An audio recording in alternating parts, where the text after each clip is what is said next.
Hola chicos, ¿cómo están? Hoy en el curso de física vamos a hablar acerca de la electrodinámica, así que vamos a comenzar. Primero vamos a definir qué es la electrodinámica, y viene a ser aquella parte de la electricidad que estudia las cargas eléctricas en movimiento y a los fenómenos que lo producen. La clase pasada hablamos sobre las cargas eléctricas cuando están estáticas, por eso el tema era electrostática. Ahora vamos a ver qué pasa cuando las cargas entran en movimiento. Para ello va a existir algunos conceptos que tenemos que tener en claro.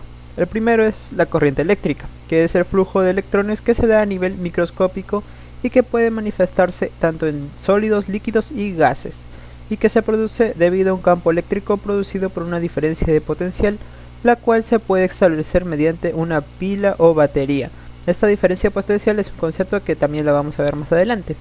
La intensidad de corriente eléctrica, que viene a ser una cantidad física escalar, o sea que no tiene ni dirección ni magnitud para ser completamente definida, nos indica la cantidad de energía eléctrica que pasa a través de la sección transversal de un conductor en cada unidad del tiempo, ¿no? Como nosotros podemos ver acá, tenemos este conductor, un cable, el cual tiene una sección transversal, sería más o menos el área en la cual atraviesa una cantidad de electrones.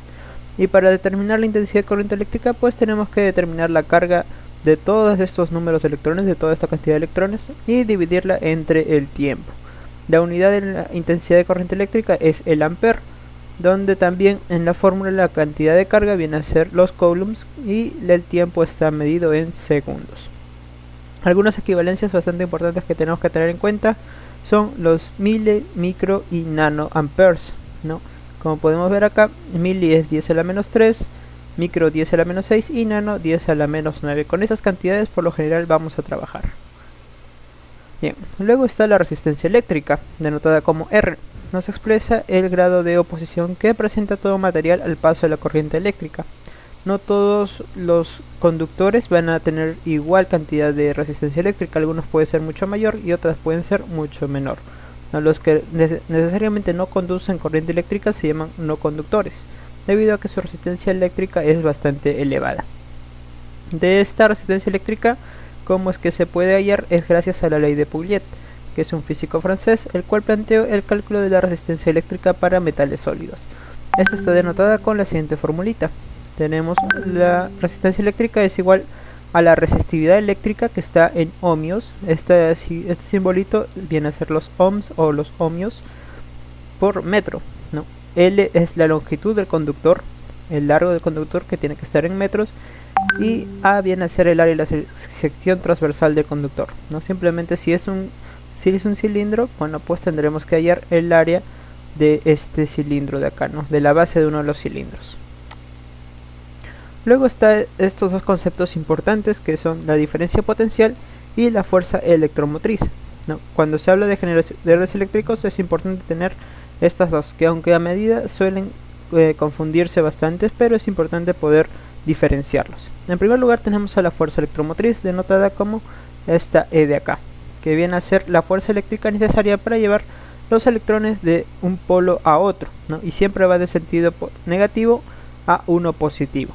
Quiere decir que de un gradiente de menor voltaje a uno de mayor voltaje. Esto es lo que se conoce como la fuerza electromotriz, o también conocido como F. Viene a estar dado en unidades de energía entre carga. Luego tenemos a la diferencia potencial. Es la energía que invierte la unidad de carga al desplazarse de un punto a otro en el recorrido que realiza. O sea, si nosotros tenemos una cantidad de electrones y van de un potencial menor a uno mayor, va a ocurrir una diferencia de potencial. También se le conoce como caída de tensión o simplemente voltaje. Entonces las unidades de esta diferencia potencial vienen a ser joules sobre coulomb, lo que nos daría un volt. Bien, para hablar acerca de la electrodinámica tenemos que mencionar a la ley de Ohm. En un conductor la diferencia potencial eléctrico, ya vimos que es el voltaje, es directamente proporcional a la intensidad de corriente que se establece. En este circuito bastante simple nosotros tenemos tres elementos importantes. Tenemos el voltaje, la diferencia potencial, tenemos la intensidad de corriente, que es la que va a ir desde el polo negativo hacia el positivo, o de un polo de menor voltaje a uno de mayor, y esa intensidad de corriente va a recorrer todo este circuito. Pero en este circuito está esta resistencia, que se denota como este gusanito de acá. En esto se va a cumplir algo importante, ¿no? En todo conductor cuya resistencia eléctrica no cambia, o sea, una resistencia eléctrica invariable, se denominará óhmico, o sea, es un conductor óhmico. Y la gráfica V versus I, o sea, voltaje versus intensidad de corriente, tendrá la siguiente forma. Como podemos observar, la resistencia no cambia y por lo tanto va a ser lineal, ¿no? Conforme va aumentando el voltaje, también va a ir aumentando la intensidad de corriente, que es prácticamente lo que nos quiere decir esta ecuación de acá. A mayor voltaje, también va a haber mayor intensidad de corriente. De manera práctica, se enuncia la ley de Ohm de la siguiente manera, ¿no? Para memorizarlo se lo suele memorizar como VIR, ¿no? Voltaje igual a intensidad de corriente por resistencia. Simplemente mandar la intensidad de corriente de esta ecuación acá como multiplicar. Ok, finalmente vamos a ver algunas conexiones de resistencias bastante importantes. Tenemos dos: la resistencia en serie, que viene a ser dos o más resistencias que están unidas en serie cuando se acoplan uno a otro a continuación.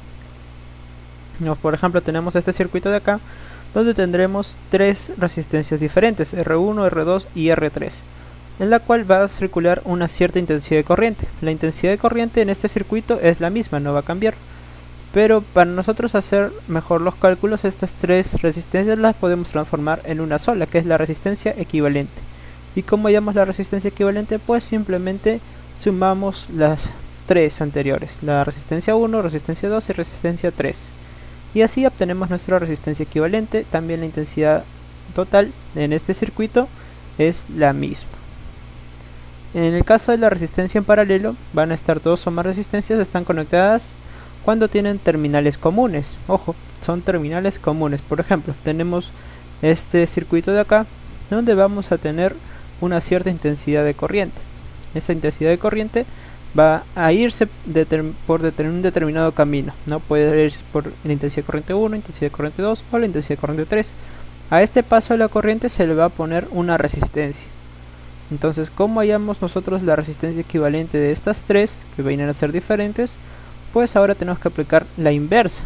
Eso quiere decir que la inversa de la resistencia equivalente va a ser igual a la suma de las inversas también de todas las resistencias que nosotros encontremos. Vamos a ver más ejemplos para que quede más en claro, pero estas son importantes. Vamos a ver nuestro primer ejercicio. En un tubo de rayos catódicos, la intensidad de los electrones es de 40 microamperes. Se calcula el número de electrones que golpean la pantalla del tubo en 10 segundos. Bien, pues lo primero que tenemos que tener en cuenta es nuestra ecuación de la intensidad, ¿no? La intensidad de corriente que nos dice que va a ser la cantidad de carga que circula en un determinado circuito entre el tiempo. Para esto vamos a nosotros hallar cuánto es la carga, ¿no? Porque nos piden el número de electrones. Entonces queremos hallar la carga en este circuito. Para eso aplicamos nuestra primera ecuación. Entonces, mandando a multiplicar los 10 segundos por la cantidad de corriente o la intensidad de corriente, obtenemos que la carga del circuito es de 40 por 10 a la menos 5 coulombs. Bien, y con esto ya podemos hallar el número de electrones. Para el número de electrones tenemos que recordar la clase pasada de electrostática, donde sabemos que la carga viene a ser igual al número de electrones en el circuito multiplicado por la carga del electrón, ¿no? El valor absoluto de la carga del electrón. Entonces, ya al reemplazar, sabemos que la carga del electrón es 1,6 por 10 a la menos 19 coulombs. Entonces podemos mandar a dividir y obtenemos originalmente el número de electrones, ¿no? Que viene a ser 2.5 por 10 a la menos 15. Bueno, nada más, ¿no? Son electrones, número de electrones, no tiene una unidad tal cual. En el segundo ejercicio, que nos dice: del circuito mostrado nos piden calcular la resistencia equivalente entre A y B. Bien, este es nuestro circuito, tenemos todo este circuito y queremos hallar la resistencia equivalente. Este es un ejemplo bastante clásico y vamos a ver cómo se resuelve. Primero tenemos que analizar algunos puntos, ¿no? Vemos cuáles son las resistencias que están en serie. Como por ejemplo en este caso, ¿no? Casi al ojo sabemos que las resistencias en serie son estas dos, la de 3 ohmios y también la de 3 ohmios.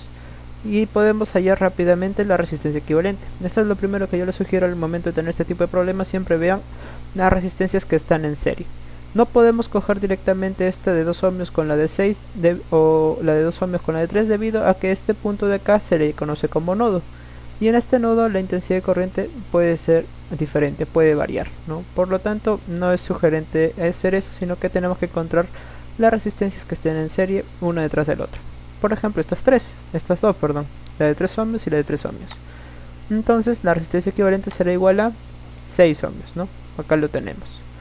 Las resistencias en paralelo. Luego vemos qué resistencias van a estar en paralelo. Y yo veo que estas dos de acá, estos dos aquí de resistencias de acá, al momento de convertirse, podemos intercambiarlas por una resistencia equivalente de 6 ohmios, ¿no?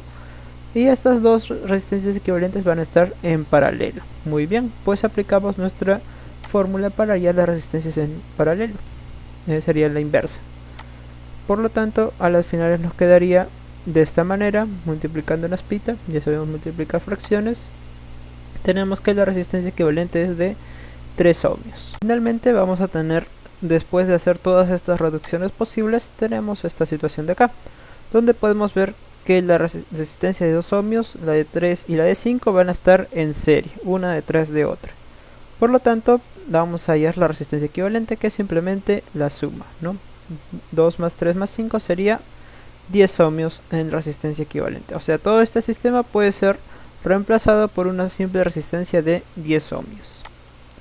Bien, en nuestro tercer problema tenemos que un alambre de 1000 metros de longitud y de resistividad de 5 por 10 a la menos 6 ohmio por metro está conectado a un voltaje de 100 voltios. ¿Cuál debe ser el área de su sección transversal si queremos que circule una corriente de 2 amperes por el alambre? Entonces, ¿cómo procedemos a resolver esto? Pues lo primero que se nos ocurre es, debido a que tenemos voltaje y también tenemos intensidad de corriente, podemos hallar la resistencia que tiene este cable de acá. Y al momento de hallar la resistencia nos damos cuenta que, bueno, al momento de usar también la ley de Ohm, vamos a usar y vamos a obtener que la resistencia va a ser de 50 ohmios, ¿no? Voltio entre ampere nos da los ohmios. Entonces ya tenemos la resistencia y podemos usar la ley de Pouliot para hallar nuestra área de sección transversal. Entonces, recordando la ley de Pouliot, tenemos lo siguiente. Como ya acabamos de hallar la resistencia, la podemos reemplazar y la podemos mandar a dividir, ¿no? Debido a que tenemos que despejar el área de sección transversal. Entonces, al momento ya de dividir y reemplazando nuestros datos, la resistividad ya no nos lo dan de datos. Recuerden que la resistividad siempre está en unidades de ohmio por metro. Entonces, al momento de dividir y multiplicar, obtenemos lo siguiente. Tenemos al final 5 por 10 a la menos 4 metros cuadrados, ¿no? Como se dan cuenta, los ohmios se van y nos queda metro por metro, que viene a ser el área, o mejor dicho, la unidad del área, metro cuadrado. Luego lo demás es operar. Finalmente tenemos este problemita, ¿no? Donde tenemos en este circuito de acá, nos piden calcular la resistencia equivalente entre los puntos M y N. Bueno, para su resolución, primero tenemos que hacer lo siguiente. Nos damos cuenta de que la corriente en M está yendo por este caminito de acá. En este caminito va a encontrarse con un nodo. Recordemos que los nodos son donde la corriente se divide en dos, ¿no? Está yendo por acá y se va a dividir en una corriente M por acá y una corriente M por acá. Por lo tanto, lo fijamos con un puntito. Entonces, siguiendo el rastro de M, de la corriente M, M va a llegar a este punto y va a seguir a todo lo largo para llegar a este otro punto de acá. Y finalmente va a llegar al nodo de acá, ¿no? En este nodo también la corriente M se va a partir en dos, en una por acá y en otra por acá. Una para la derecha y una para la izquierda. Bien, hasta ahí vamos a dejar nuestro análisis en M y hacemos de manera muy similar con la corriente en N. En N también va a ocurrir algo muy similar. N se va a encontrar con un primer nodo donde la corriente se va a dividir en dos y se va a topar en este caso con una resistencia. Para la corriente que se está yendo libre, está yendo para la parte de abajo, N también va a continuar su recorrido hasta llegar a esta esquina de acá y finalmente va a doblar para encontrarse con otro nodo. Entonces, ¿cómo procedemos a hacer acá? Bien, tenemos que recordar algo de nuestra teoría, que nos dice que si las resistencias están en paralelo, si sus terminales están conectadas con los mismos nodos. Y como nos damos cuenta, en este caso de acá, se cumple, ¿no? Donde estas resistencias están, digámoslo así, en paralelo. Aunque no se ve a simple vista, ambas están entre dos nodos, ¿no? En este nodo, en este primer nodo de M y este segundo nodo de N. Por lo tanto, lo podemos poner en paralelo. Junto con esta de acá, que también por casualidad está entre dos nodos, entre el nodo de N y el nodo de M. Y finalmente la resistencia de acá, que también está entre el nodo de M y el nodo de n. Entonces lo podemos poner de esta manera, ¿no? Tanto la resistencia de estas tres resistencias las podemos poner en paralelo. Ok, ya sabemos cómo resolver nuestras resistencias en paralelo. Sería la resistencia equivalente en paralelo, que viene a ser la suma de las inversas. Por lo tanto, al final, como tienen un mismo denominador común, podemos sumar todos, ¿no? 1 más 1 más 1, 3, y R queda lo mismo. A las finales, la resistencia equivalente sería simplemente invertirlo, ¿no? La resistencia equivalente sería R sobre 3. Bien, chicos, hasta aquí hemos llegado. Espero que hayan podido aprender algo nuevo y nos vemos en la siguiente clase. Cuídense mucho, nos vemos, bye.